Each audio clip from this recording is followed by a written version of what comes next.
अब हम next chess का बहुत इंपॉर्टेंट कॉन्सेप्ट सीखने वाले हैं, जो है exception handling. Real world application में हर रिक्वेस्ट सक्सेसफुल नहीं होती है। फॉर एग्जाम्पल, मान के चलो अगर यूजर एग्जिस्ट नहीं करता तो आपको सक्सेस रिजल्ट नहीं मिलेगा। फॉर एग्जाम्पल, इनवैलिड डेटा आ रहा है, यूजर ऑथेंटिकेट नहीं है, यूजर के पास परमिशन नहीं है, सर्वर के अंदर एक्सेप्शन एरर आ रहा है, तो ऐसे केसेस में हमें proper HTTP error response return करना होता है। और नेस्ट.js में ये सब काम करता है बिल्ट इन एक्सेप्शन।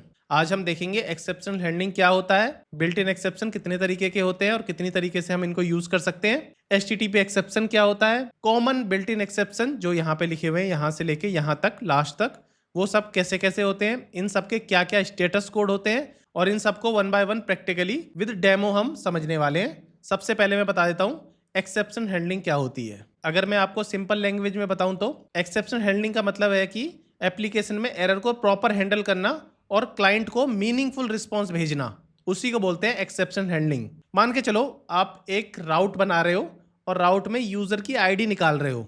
अब फॉर एग्जांपल आपने राउट्स पे आईडी भेजी 100 और 100 आईडी डेटाबेस में एग्जिस्ट ही नहीं करती, तो सिंपल होगा, या तो आप रिटर्न कर दो नल, तो क्लाइंट को क्लियरली पता नहीं चलेगा कि यूजर क्यों नहीं मिला। बेटर रहेगा उसको अच्छे से हम एरर हैंडल करें, जैसे कि 404 नॉट फाउंड, ये रिटर्न करें।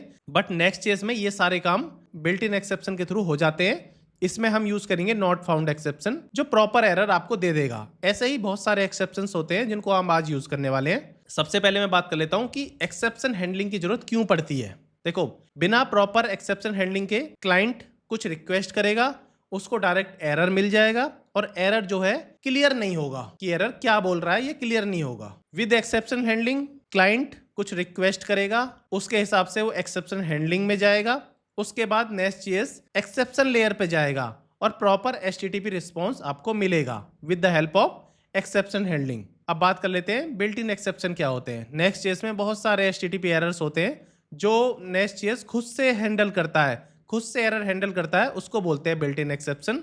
जो ये सब है, इन सबको हम डिटेल में पढ़ेंगे।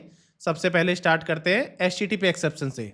चलो VS कोड पे चलते हैं और वन बाय वन मैं सारा कुछ समझाऊंगा आपको। कंट्रोलर पे चलो और कंट्रोलर पे अपना एक नया राउट बना लेते हैं।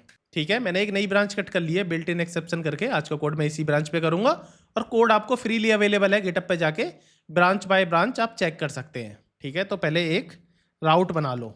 गेट राउट बना रहे हैं हम, और इसके अंदर हम टेस्ट दे देते हैं। यूज़र के बाद टेस्ट करके आपको मिल जाएगा। यहाँ पे लिख देता हूँ मैं टेस्ट एक्सेप्शन। ठीक है, टेस्ट एक्सेप्शन, और यहाँ पे मैं कर सकता हूँ थ्रू न्यू HTTP एक्सेप्शन। जैसे आप HTTP एक्सेप्शन करोगे तो ये भी ऊपर से इंपोर्ट हो जाएगा। ठीक है, इसके बाद आप इसमें अपने अकॉर्डिंग कुछ भी एरर दे सकते हो, लाइक समथिंग वेंट रॉन्ग, और स्टेटस कोड दे सकते हो। 400 स्टेटस कोड के साथ मैं समथिंग वेंट रॉन्ग डिस्प्ले करा रहा हूँ। ये मैंने एक API बनाई नॉर्मल एरर की, और इसको टेस्टिंग और कर लेते हैं। अपने कोड को रन कर लेते हैं। जैसे मैं अपने कोड को रन करता हूँ, यहाँ पे मैं लिखता हूँ मैं लोकल होस्ट यूज़र के बाद यहाँ पे लिख सकते हैं टेस्ट और एंटर कर सकते हैं। तो यहाँ पे देखो स्टेटस कोड 400 मिला है, मैसेज समथिंग वेंट रॉन्ग मिला है। जरूरी नहीं है यहाँ समथिंग वेंट रॉन्ग लिखना है, यहाँ पे अपने अकॉर्डिंग आप कुछ भी लिख सकते हो। ठीक है, ये आपके अकॉर्डिंग है, यहाँ पे क्या एरर देना चाहते हो, और ये है आपका स्टेटस कोड।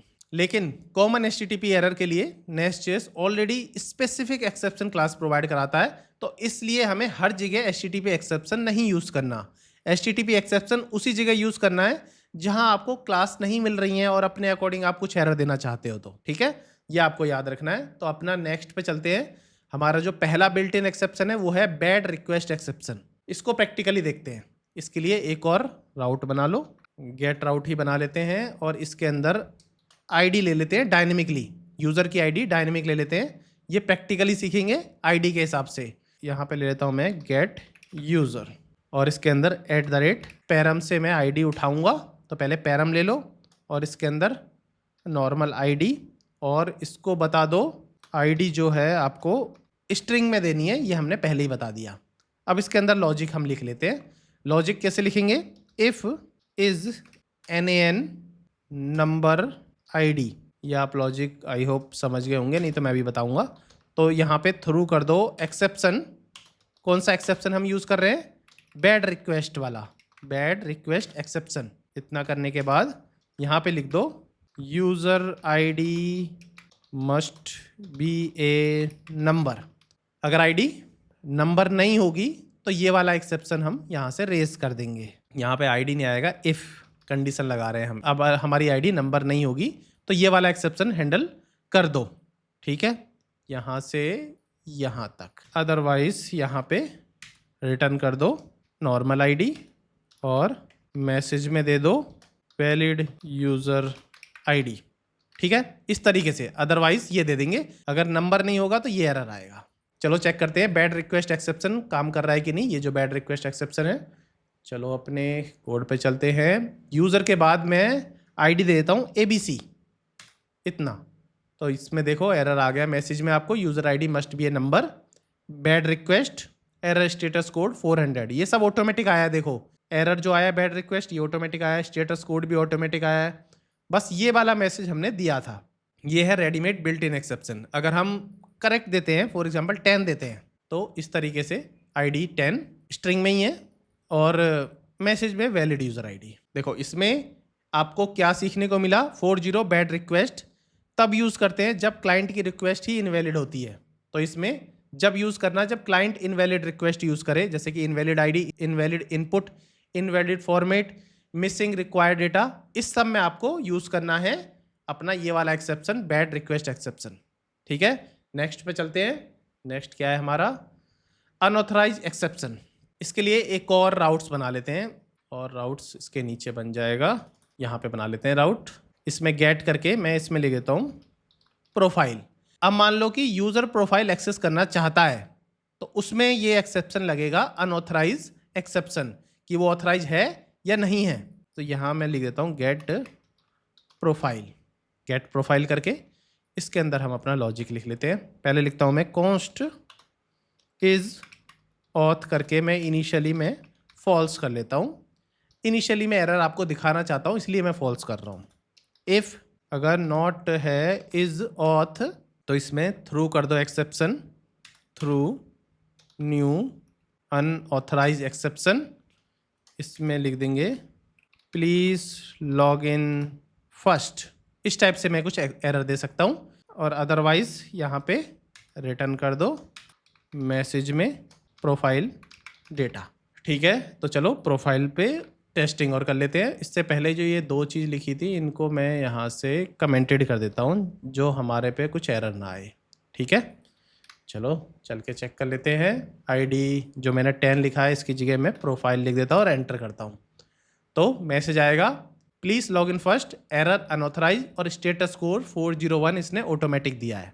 ये चीज़ आपको पता होनी चाहिए। ये जो हमारा अनऑथराइज एक्सेप्शन है ये जब यूज़ होगा जब JWT मिसिंग होगा, JWT इनवैलिड होगा, यूज़र लॉगिन नहीं कर पा रहा होगा या ऑथेंटिकेशन फेल्ड होगा, उस जगह ये यूज़ होगा। अब नेक्स्ट एक्सेप्शन पे चलते हैं जो है फॉरबिडन एक्सेप्शन। ये जब यूज़ होता है कि मान के चलो जब कोई यूज़र लॉग्ड इन है, ये तो चलो लॉग्ड इन ही नहीं था, इसमें जब यूज़र लॉग्ड इन है और उसको किसी पर्टिकुलर मॉड्यूल की परमिशन नहीं है, फॉर एग्जांपल एडमिन में एक्सेस नहीं है उसे, तो वहाँ पे फॉरबिडन एक्सेप्शन यूज़ होगा। चलो इसका भी एक डेमो देख लेते हैं। इस तरह से जैसे मैंने प्रोफाइल बनाया है ऐसे ही एक राउट और बना लेते हैं। इसके नीचे जैसे ये प्रोफाइल था, प्रोफाइल की जगह मैं लिख देता हूँ एडमिन और गेट एडमिन डेटा करके यहाँ पे एक फंक्शन बना लिया इज़ एडमिन। इनिशियली मैं फॉल्स रखता हूँ जो आपको मैं एरर दिखा सकूँ। इज़ एडमिन, यहाँ पे क्या लिखना है मुझे? Forbidden exception. फॉरबिडन एक्सेप्शन याद रखना, और यहाँ पे आप अपने अकॉर्डिंग एरर दे सकते हो। You do not have admin access, ठीक है। ये मैंने एक एरर दे दिया। अगर सब चीज़ ठीक रही तो एडमिन डेटा मिल जाएगा, बाकी ठीक नहीं रहेगी सब चीज़ क्योंकि इनिशियली मैंने इसमें फॉल्स दे रखा है। चलो चेक कर लेते हैं।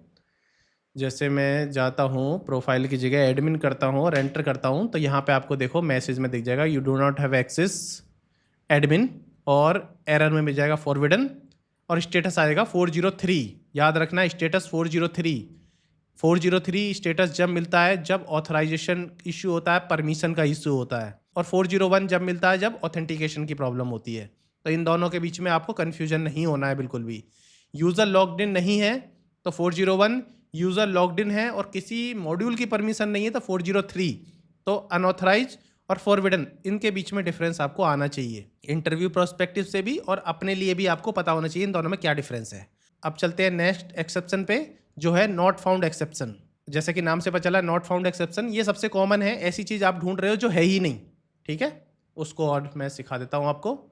इसमें इसको कॉपी करके एक नया बना लेते हैं राउट, और जितना भी ऊपर बनाए थे इनको मैं अभी कमेंटेड कर देता हूँ, बाद में आप अनकमेंट करके इसको चेक कर लेना, कोड तो मैं आपको फ्रीली दे ही देता हूँ। तो यहाँ पे मैं गेट करके यहाँ से आईडी में डायनेमिक उठाऊंगा और ये वाला पैरम्स यूज़ कर लेते हैं, जो मैंने यहाँ पे पैरम्स यूज़ करे थे, ये पैरम्स, हाँ पैरम्स ये लिख दिए। यहाँ पे लिख देता हूँ मैं गेट यूज़र और कॉन्स्ट यूज़र लिख देता हूँ। इनिशियली मैं इसको नल रख लेता हूँ, जो आपको मुझे एरर दिखाना है, इसलिए यूज़र में यहाँ पे थ्रू कर सकता हूँ एक्सेप्शन, कैसे, नॉट फाउंड एक्सेप्शन, ये वाला एक्सेप्शन। तो यहाँ पे आप लिख दो यूज़र नॉट फाउंड, अपने अकॉर्डिंग कुछ भी दे सकते हो, अदरवाइज यहाँ पे रिटर्न करके सिंपल यूज़र को रिटर्न कर सकते हो इस तरीके से। चलो चेक कर लेते हैं, कोई भी यूज़र देते हैं, मान के चलो यूज़र नंबर 100 जो है ये अवेलेबल नहीं है, तो आपको सिंपल दिख जाएगा यूज़र नॉट फाउंड, एरर आ गया not found, status 404।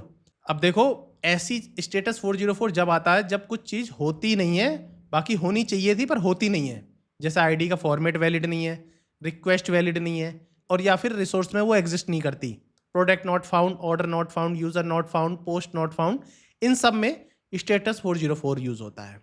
I hope आप समझ गए होंगे। अब चलते हैं नेक्स्ट पे, कॉन्फ्लिक्ट एक्सेप्शन। कॉन्फ्लिक्ट एक्सेप्शन का मैं चलो पहले कोड से बताता हूँ, फिर मैं आपको समझाऊंगा तो आपको ये समझ आएगा अच्छे से। पहले मुझे गेट एपीआई नहीं काम नहीं करेगी, इसके लिए मुझे पोस्ट एपीआई बनानी पड़ेगी। ये रही पोस्ट एपीआई, और मैं करता हूँ यहाँ पे क्रिएट यूज़र @बॉडी, और बॉडी के अंदर इनिशियली मैं एनी रख लेता हूँ। अभी मैं सिर्फ एनी रख रहा हूँ, बाद में इसको आप डीटीओ के साथ हैंडल कर लेना, सिर्फ समझाने के लिए मैं एनी रख रहा हूँ। और ये बॉडी जो है ये ऊपर से इंपोर्ट भी करनी पड़ेगी, बॉडी इंपोर्ट, हाँ ठीक है, इतना कर लिया।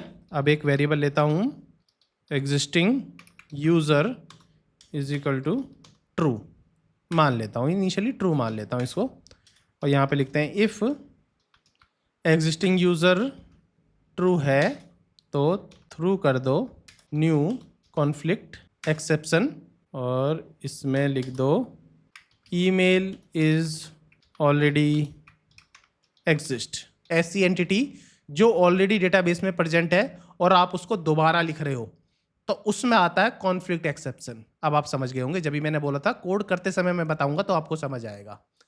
और अदरवाइज रिटर्न कर दो मैसेज में यूज़र क्रिएटेड सक्सेसफुली, ठीक है, इस तरीके से है।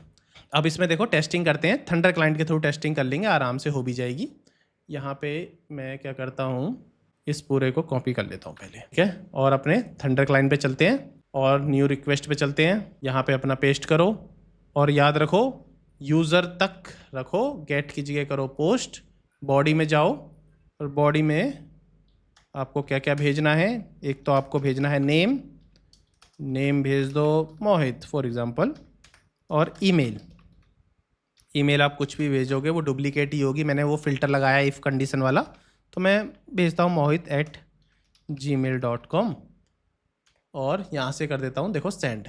तो यहाँ पे देखो आपको दिख जाएगा message email is already exist, error conflict, और status code 409 error status code जब आता है जब रिक्वेस्ट इनवैलिड नहीं होती बट रिक्वेस्ट एप्लीकेशन का करंट स्टेट के साथ कॉन्फ्लिक्ट कर रही होती है, मतलब कि डुप्लीकेसी होती है, ईमेल डुप्लीकेसी होती है, यूज़र नेम ऑलरेडी एग्जिस्ट होता है, डुप्लीकेट रिसोर्स लगा रहे होते हो, तब ये वाला कॉन्फ्लिक्ट आता है। तो ये भी काफ़ी ज़रूरी है, पोस्ट एपीआई में काफ़ी यूज़ होता है, ठीक है, ये आप समझ गए होंगे। अब अपना नेक्स्ट एक्सेप्शन पे चलते हैं, जो हमारा लास्ट रह गया है, इंटरनल सर्वर एरर एक्सेप्शन। ये सर्वर साइड का सबसे ज़्यादा यूज़ होने वाला एक्सेप्शन है, तो इसको तो आपको अच्छे से समझना ही है। तो इसके लिए एक राउट और ले लेते हैं @get, और गेट के अंदर मैं लिख देता हूँ सर्वर एरर करके इसके अंदर एक राउट ले लेता हूँ और गेट सर्वर एरर करके एक फंक्शन बना लो और यहाँ पे कर दो through new internal server exception, simple ऐसे लिखना है और यहाँ पे लिख दो समथिंग वेंट रॉन्ग, बस इतना। सेव करो। चलो इसको भी चेक कर लेते हैं कि ये काम कर रहा है कि नहीं कर रहा।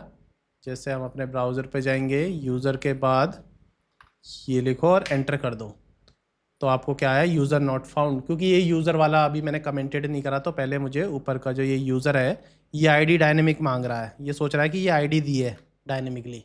अब चलते हैं और फिर रिफ्रेश करते हैं, तो देखो something went wrong, internal server error और स्टेटस कोड 500। ये 500 का मतलब है कि सर्वर पे एक्सेप्शनल प्रॉब्लम आई है, जैसे कि डेटाबेस फेल्ड हो गया है, अनएक्सपेक्टेड सर्वर एरर आया है, अनएक्सपेक्टेड एप्लीकेशन में कोई एरर आया है, तो उसमें ये चीज़ दिखती है। रियल वर्ल्ड एप्लीकेशन में इसको हम ब्लाइंडली एक्सपोज नहीं करते, ये वाले एरर को, इंटरनल सर्वर एरर को। सेंसिटिव इंटरनल डिटेल क्लाइंट के लिए नहीं भेजी जाती, ये सिर्फ अपने डेवलपमेंट पर्पस के लिए हम इसको यूज़ करते हैं। सारे बिल्ट इन एक्सेप्शन जो यूज़ होते हैं उनको मैंने आपको डिटेल में बता दी।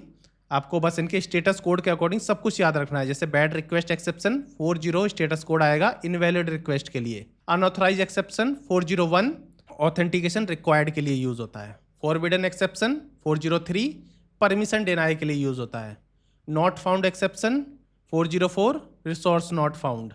कॉन्फ्लिक्ट एक्सेप्शन 409 डुप्लीकेट या कॉन्फ्लिक्ट के लिए यूज़ होता है। इंटरनल सर्वर एरर के लिए यूज होता है और स्टेटस कोड इसका 500 होता है। ये सब आपको याद रखनी है। अगर बात करें इंटरव्यू क्वेश्चन की, तो इसमें हर चीज आपको आनी चाहिए विद एग्जांपल, सब कुछ इंटरव्यू में पूछा जाता है। ठीक है, तो अगर मेरी वीडियो इन्फॉर्मेटिव लगी हो तो प्लीज मेरे चैनल को सब्सक्राइब करें, अपने दोस्तों के साथ शेयर करें, वीडियो को लाइक और फीडबैक देना बिल्कुल मत भूलना दोस्तों। आप जो फीडबैक देते हो उसी से मुझे मोटिवेशन मिलती है नेक्स्ट वीडियो बनाने की, तो फीडबैक बिल्कुल भी मिस मत करना। Thank you.